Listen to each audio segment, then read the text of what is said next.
1 week in Poland. News, comments, events, everything you need to know about the country you live in.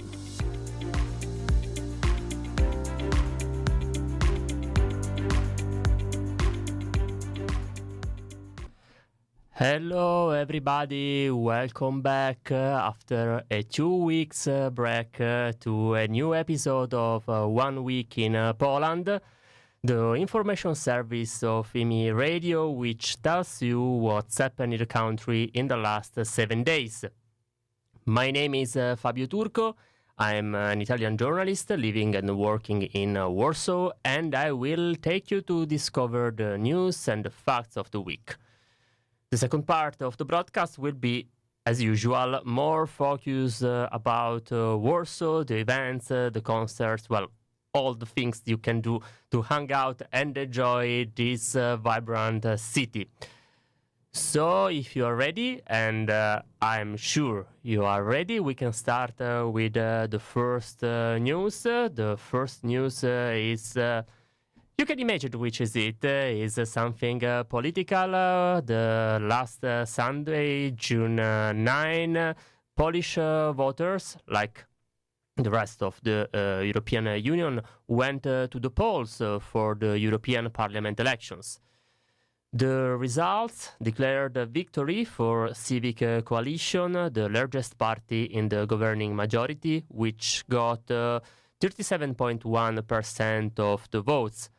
This will enable it to send 21 deputies to the European Parliament.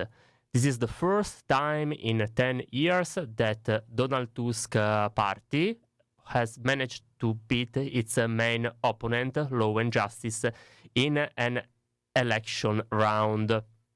It is, however, a very narrow victory. The Conservative Party, led by Jarosław Kaczyński, obtained 36.2%,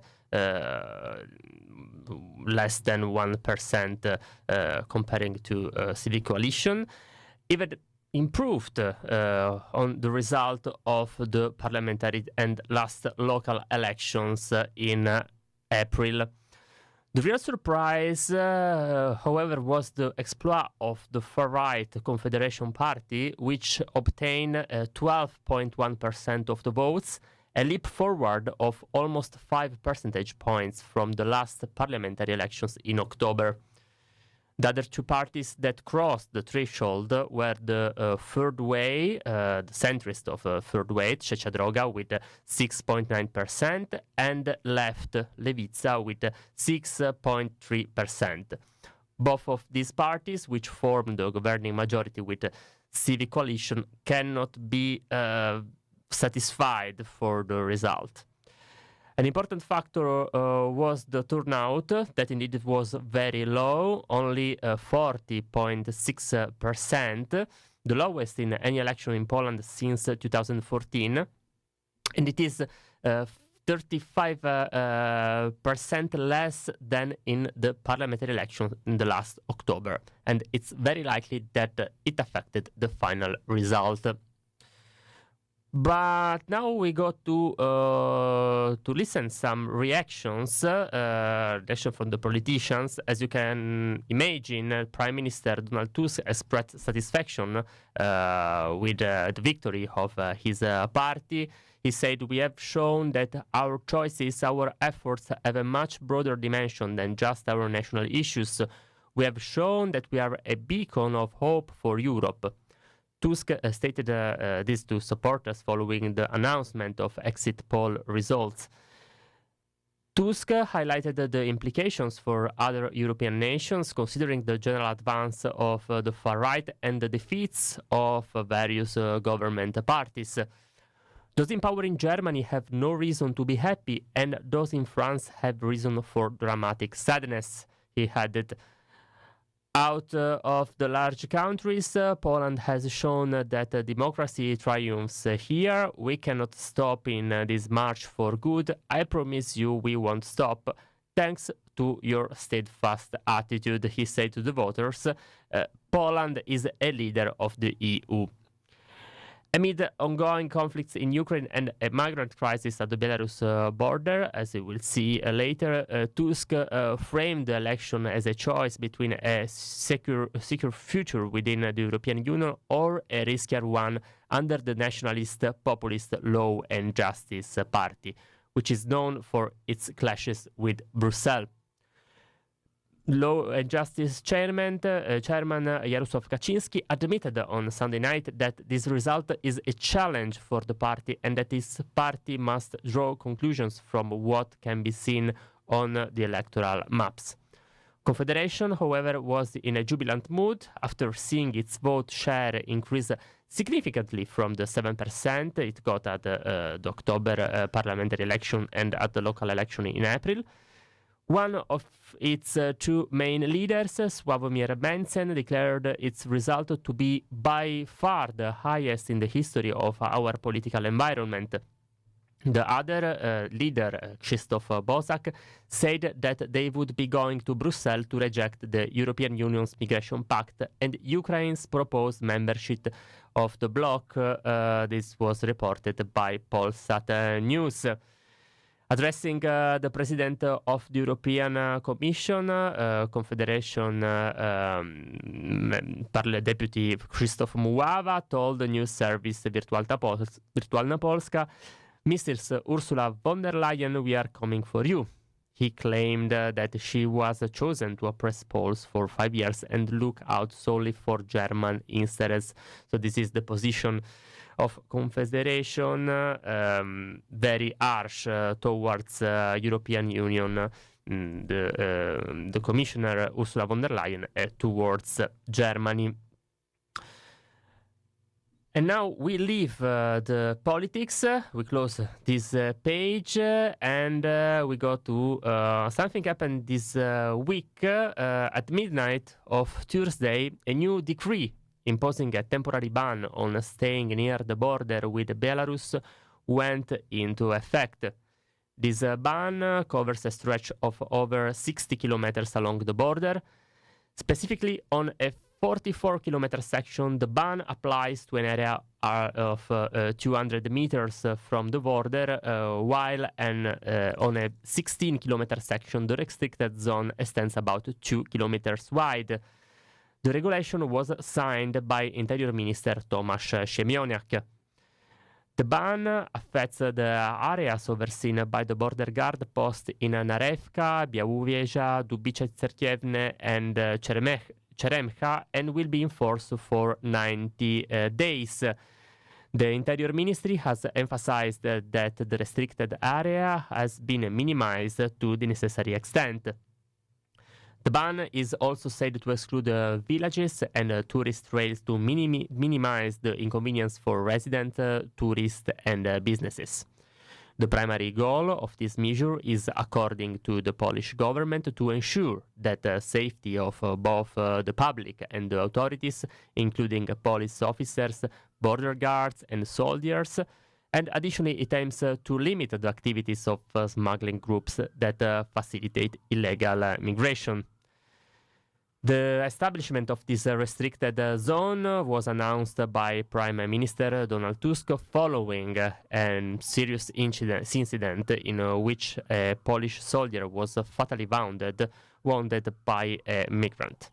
The draft regulation, which initially proposed a broader 200-meter restriction from the border, underwent consultation and faced opposition from local government officials and entrepreneurs before being finalized. As you probably remember, between 2021 and the beginning of 2022, the previous government, led by Law and Justice, introduced something similar and restricted zone. Actually, it was wider, around 3 kilometers along the wall border with Belarus. So we came back into time, we can say. Now it's just less wider, this zone. Let's see what happen in the future. Another news, The United States and Poland have launched a new facility in Warsaw that will coordinate efforts to identify and counteract Russian disinformation targeting Ukraine. The Kremlin repeatedly uses lies and manipulations to peddle false pretexts for its unjustifiable invasion, obfuscate its war aims, and attempt to fracture worldwide solidarity with the Ukrainian people, noted the U.S. State Department, announcing the creation of the Ukraine Communications Group, so-called UCG.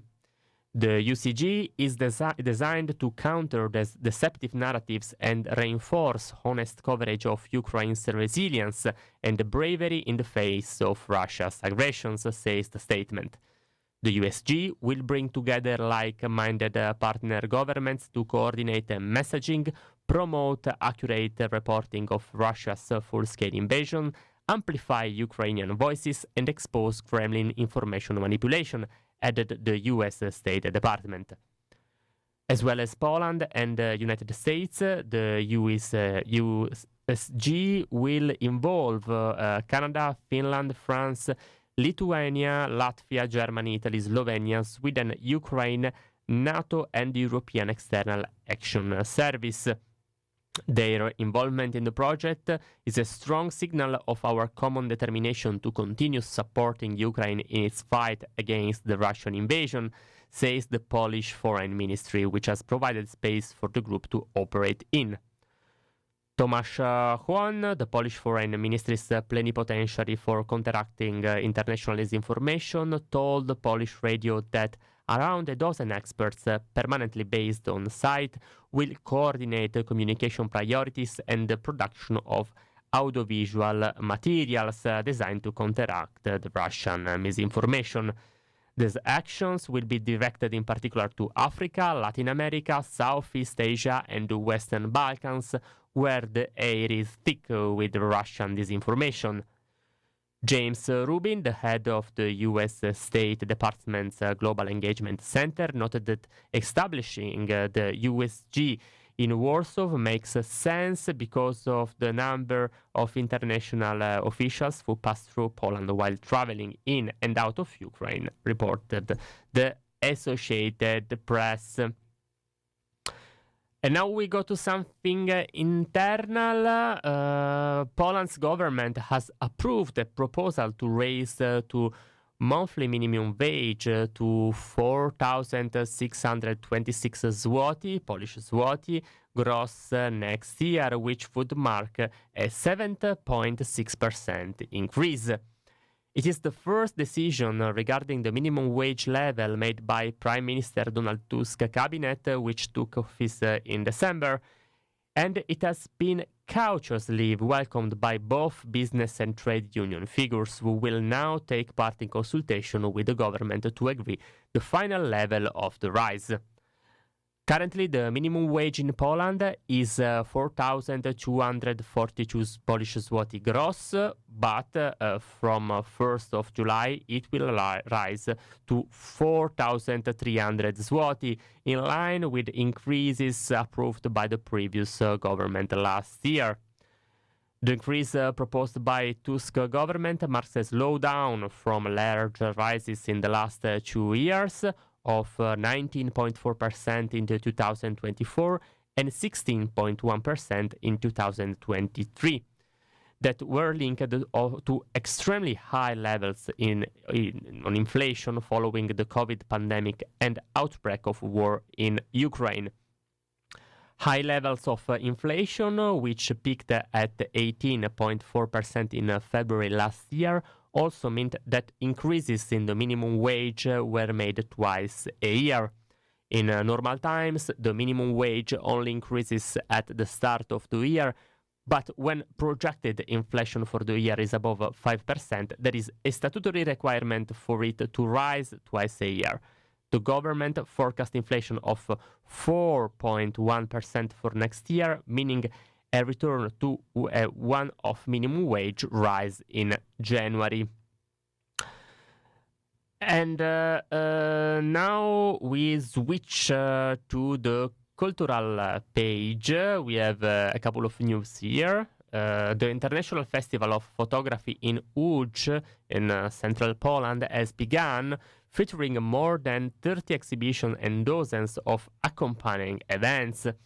The festival, which has been attracting photography enthusiasts from Poland and Europe for over 20 years, offers a unique opportunity to see some of the country's most prominent photography projects. Kociszewska, a member of the festival program board, described the event as showcasing a landscape of Polish and world contemporary photography. The festival will host around 35 exhibitions in Łódź, accompanied by concerts, film screening, industry events, photo walks, and workshops. This year's program highlights several premieres with new projects from artists such as Weronika Gęsicka, Przemek Jenis, Magda Hukel, and Grzegorz Wełnicki. Additionally, attendees can enjoy works by world-renowned photographers, including contemporary Slovak photographer Martin Kolar and Mexican photography star Diego Moreno. The open program will feature 6 projects selected from 1,200 entries. For the first time, the children's exhibition Photography is Everywhere will be presented. The festival runs until June 23rd. The second news is a news on Warsaw. The Warsaw Philharmonic has announced its program for the 2024-2025 season, the first under the orchestra's new music, Krzysztof Urbanski. At 41, the youngest conductor at the helm of one of Poland's leading musical institutions in its post-war history, Urbanski takes over from Andrzej Borejko, who has ended his 5-year tenure in the post. Urbanski told the media that it was a privilege and a source of joy for him to work with the Warsaw Philharmonic, where he served as an assistant conductor after graduating from the Warsaw Music Academy in 2007. He said he wanted to attract audiences with a diverse repertoire spanning music from the classical period to the present. The great symphonic repertoire in the 2024-2025 season comprises works by Beethoven, including the Ninth, Sibelius, Mendelssohn, Berlioz, and Bruckner. Urbanski previously served as music director of the Indianapolis Symphony Orchestra and worked closely with the Tokyo Symphony Orchestra and NDR Healthy Philharmonic Orchestra. He is to combine his duties in Warsaw with those of the principal conductor of the Berner Symphony Orchestra. It was announced at the press conference on Friday that Christoph König, who works with the Orquesta Sinfónica de Radio Televisión Española in Madrid, will be the Warsaw Philharmonic principal guest conductor for the next 3 seasons. And now we are approaching to the sport. Because yesterday, last night, the European Football Championship began with Germany's 5-1 victory over Scotland. The Polish national squad is preparing for its debut tomorrow in Hamburg at 3 p.m. against the strong Dutch national team. Manager Michał Probier's men will next take on Austria in Berlin on June 21st and then play France in Dortmund on June 25th. Probierz told a news conference earlier this month that his team is aiming to advance to the knockout stages of Euro 2024 and will do everything to make that happen. The Polish team last Friday picked up a confidence-boosting 3-1 win against Ukraine in a warm-up friendly game ahead of Euro 2024. It followed up with a 2-1 victory over Turkey in another friendly in Warsaw on June 10th. The squad is led by Barcelona star striker Robert Lewandowski and includes other regulars such as Juventus goalkeeper Wojciech Szczęsny, Napoli midfielder next year at Internazionale Piotr Zielinski, and Empoli defender Bartosz Bereszyński. However, Lewandowski will miss his team's for the first game against the Netherlands due to a muscle injury, and his participation for following matches is also at risk. The 35-year-old Barcelona striker picked up the injury during the victory over Ukraine in the pre-tournament match, and another Poland striker, Arkadiusz Milik, will miss the tournament altogether after suffering a serious knee injury in the same match.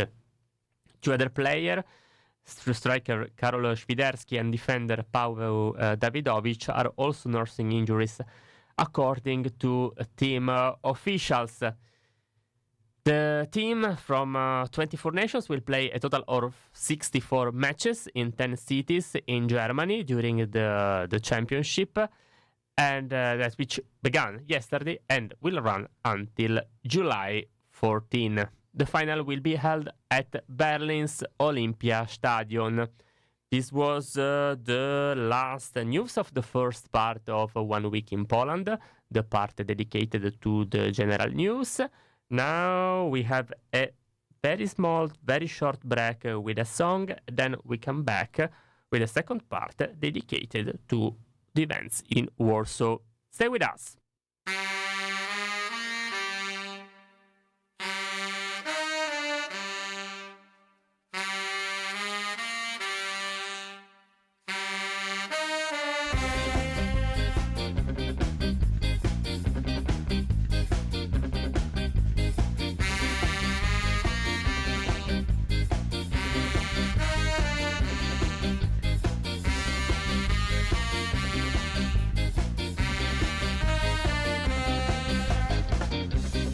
Ktoś mnie podgląda, lekko skrobię do drzwi, strasznym okiem cyklopa raci gromi drzwi. Mój jest ten kawałek podłogi. Nie mówcie mi więc, co mam robić. Mój jest ten kawałek podłogi.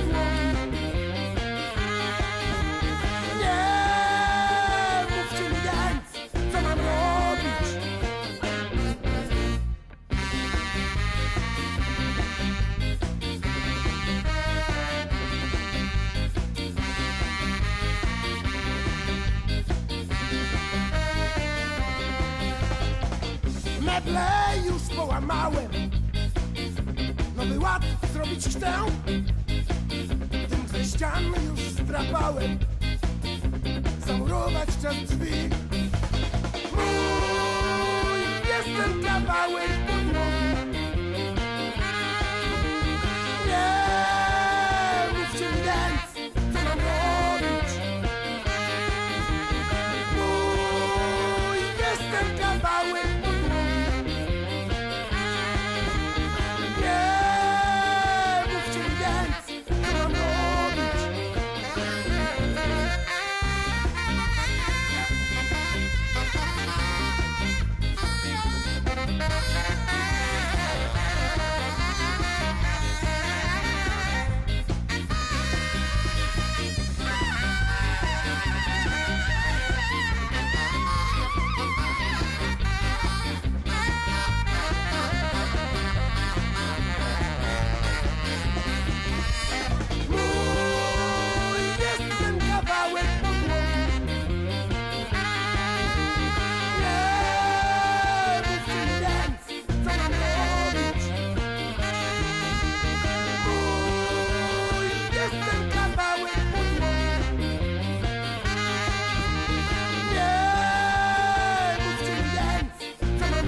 Wielkie dzieło skończyłem, But do wyjścia mnie pcha.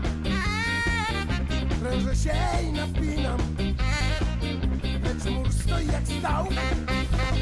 Mój jest ten kawałek podłogi. Nie mówcie mi więc, co mam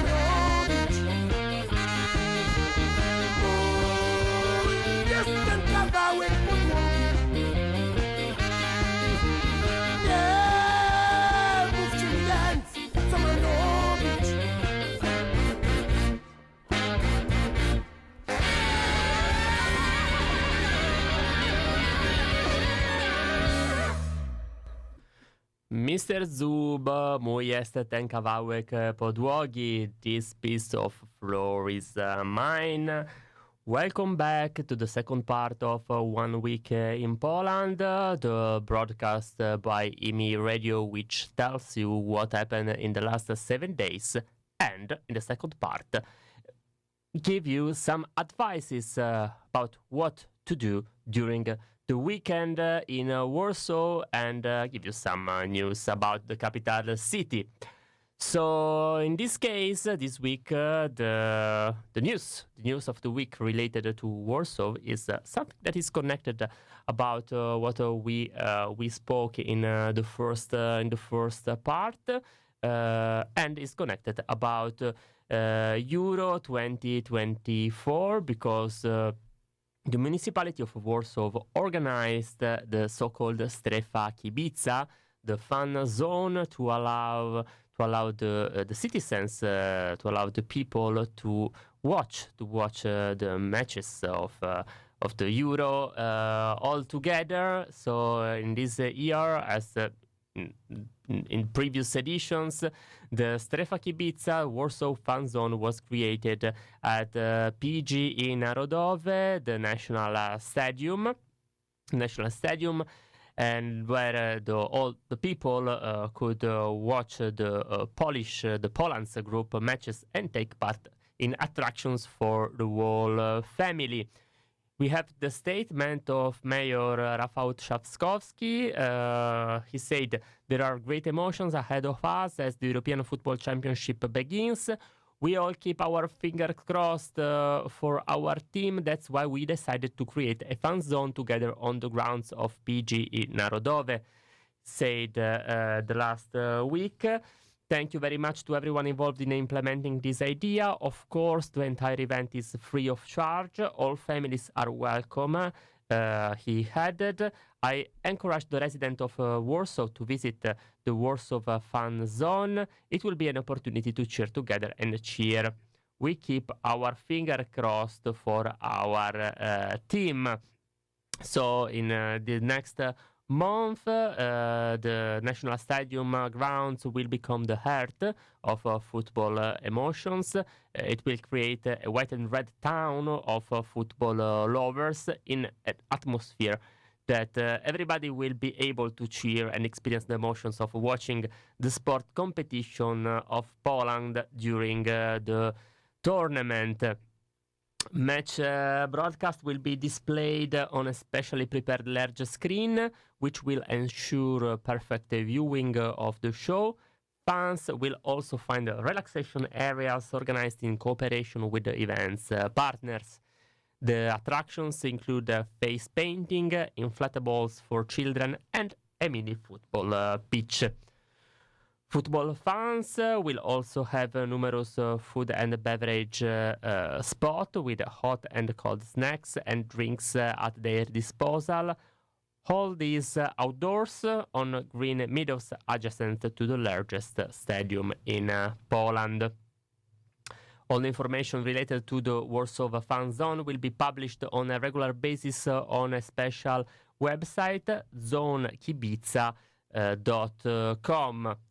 The number of places in the zone will be limited. A maximum of approximately 10,000 fans will be able to be there at the same time.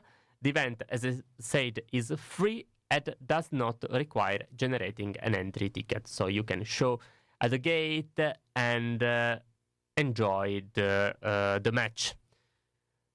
The schedule of the events, the first match in the Warsaw Fan Zone will be broadcasted for the match between Poland and the Netherlands, which will take place tomorrow at 3 p.m. The next match between white and red team would be between Poland and Austria is scheduled for June 21st at 6 p.m. The third match of the Polish national team against France will take place on June 25th, also at 6 p.m. But the Strefa Kibica at the National Stadium will be not the only one in Warsaw, where you can enjoy the games of the Poland national team. There will be other. Just to mention, at Elektronia Powiśle in ulica Dobra, Galeria Młociny, at Młociny, at Galeria Mokotów, at the horse racing track in Służewiec, at the boulevard in Smith Patton. But you can also find the possibility to watch the matches in many bars and restaurants. You can find a list on the website Warszawa Nasze Miasto. And this was the page related to the sport. Now we open the usual advices related to the concert. I'm very fan of this part of the broadcast. What you can do today and tomorrow? Well, today I want to advise two concerts. One is in Club Hydrozagatka, starting at 8 p.m. Three important groups of the new wave genre will play, and I'm talking about Psyche, the Canadian group, No More from Germany, and Egoist from Poland. So, giving you a short introduction, Psyche are a Canadian dark synth pop band now based in Germany, founded in 1982. They are centered on singer Darren Haas, who has been the only constant member with various lineups, including his brother Stefan Haas, later followed by David Christian, Per Anders Kurenbach, and Remy Sheshka, all recording albums with Darren under the name Psyche. No More is a legendary German new wave band best known in the world for their 1981 hit Suicide Commando. The first years of activity were 1979-1986, returning to the stage then in 2008 and performing to this day. Regardless of the period of activity, the band sound was determined by synthesizer sounds, even when the lineup included a rhythm section and guitars. Synthwave and post-punk plus the pop nature of new wave and the trance of krautrock. Concerts are definitely worth dancing to. An alternative classic from the 80s, still focusing on good, expressive melodies and fun at the concert. The third group is Egoist. Actually, is a solo project. Provided by Kuba Włodarski from Łódź, who is exploring broadly understood electro-industrial spaces. The sound of Egoist, referring to the Canadian EBM Indus School, is characterized by cannonades of mechanical beats and heavy bass sequences, constantly flirting with a specific dance feeling. So we can read on the presentation. On stage, Kuba is supported by Wojtek Król, known for his various musical endeavors, like Controlled Collapse and Clicks. The second event I want to advise for today is something happening in K-Bar Powiśle, in Aleja 3 Maja, in Boulevard May 3rd, starting at 11 p.m. The fee is 40 zloty. This is double events, Cult and Dylan Fogarty. So what is Past Present? Past Present is a series of events created by Edwin and the K-Bar Powiśle. The main idea is to bring back classic techno sound, but with a fresh and innovative perspective. This time, the main guests are two super talented producers from Dublin, Ireland, Cult and Dylan Fogarty. So this will be a techno night with a lot of high energy, with some old school touch. So join the party, and I'm sure you won't regret. And then the last advice is for tomorrow at Club Chmury in ulica Listopada 11. So in 11 November Street, number 22. Starting at 8 p.m. We have these events. Goj Królovčana Smuga. So this is Królovčana Smuga is Royal Stream and Goj. So two different band enjoying. The first one, Goj, consists of Lara Larcon, is a mix of Argentinian and German roots at the vocal, and Cyril Ferrari from Switzerland at guitar drum machine. Their language touches on genres such as noise rock and grindcore electronics, creating a phenomenon they call cutecore. So this you can read on the presentation on redmi.pl.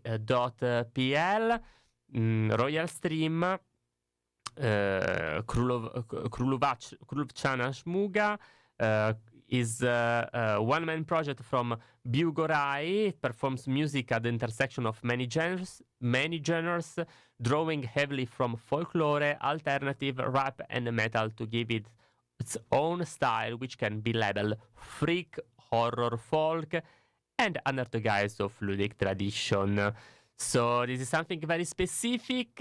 You can find it tomorrow at Club Chmury. This was the last advice for today, the last advice for this week. I wanted to thank you for staying with us for this over 35 minutes. Then I recommend to stay with us with the other program of IMI Radio. After me, following me, there will be Natalie Che with the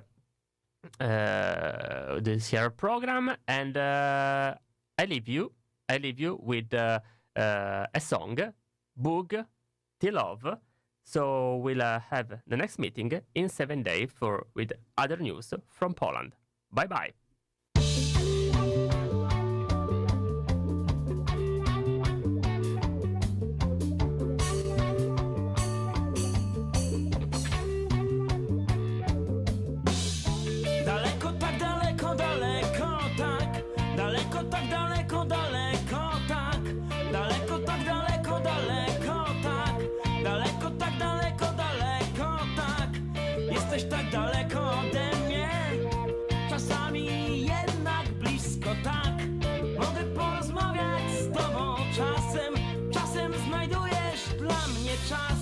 Chciałbym coś powiedzieć o tobie. Tak często czuję twoją siłę. Nic się nie dzieje przypadkowo, chociaż tak często w to wątpiłem. Tak bardzo chciałbym zostać kumplem twym. Tak bardzo chciałbym zostać kumplem twym. Tak bardzo chciałbym zostać kumplem twym. Chciałbym zostać kumplem twym. Daleko, tak daleko, daleko, tak. Daleko, tak daleko, daleko, tak. Daleko, tak daleko, daleko, tak. Daleko, tak daleko, daleko, tak. Jesteś tak daleko ode mnie, czasami jednak blisko, tak. Wyszedłem z domu, nie było nikogo. Zgubiłem sens, upadłem na twarz. Nocą ulice są złe, samotność gnębi mocno, tak. Poczułem wtedy, że jesteś. Czasem znajdujesz dla mnie czas. Tak bardzo chciałbym zostać